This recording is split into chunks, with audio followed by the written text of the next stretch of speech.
8-1D asks you to create an isosceles right triangle using line segment GH. So you're going to have a 90-degree angle, which means we're going to create an altitude and copy a line segment. Your 90-degree angle can either be at G or H.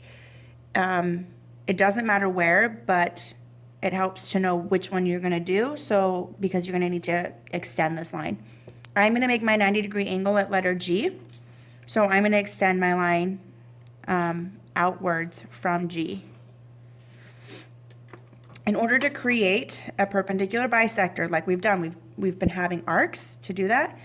So I am just going to put a measurement on my compass. It's not very big, it's about 1 inch. And I'm going to create like a circle kind of around G where it intersects that line in 2 places.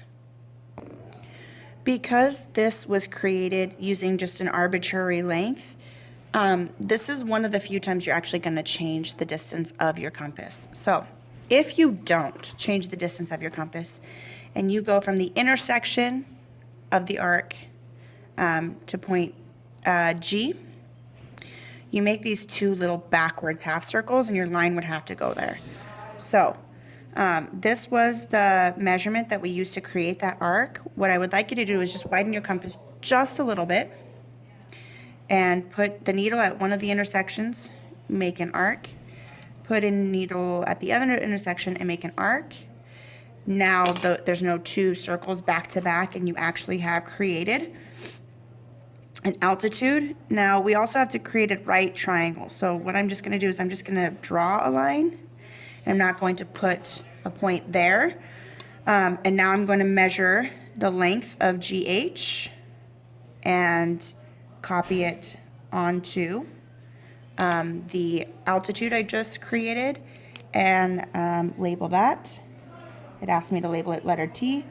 So now I have created an altitude, which made this a right triangle, and it's an isosceles right triangle, so we're going to want to make those markings. So 90-degree angle, and I made this side congruent to this side.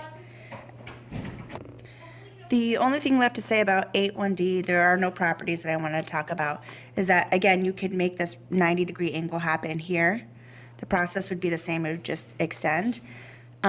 We just made an arbitrary circle around G, and then we did have to move our compass a little bit out, because if we didn't, it would have made a backwards arc, because we had used that length as a radius.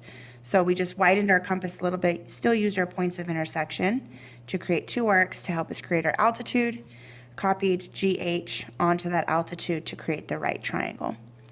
So that process would be the same if we just extended out GH towards H and create that right triangle. There are 2 additional problems for today.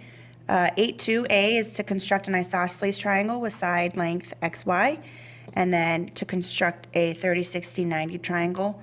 Both of these can be done with the constructions that we practiced today. And if you have any questions, please ask. And then don't forget you have homework tonight, and it's 8.1.1 day 1, and look at the board to see which problems you don't have to do.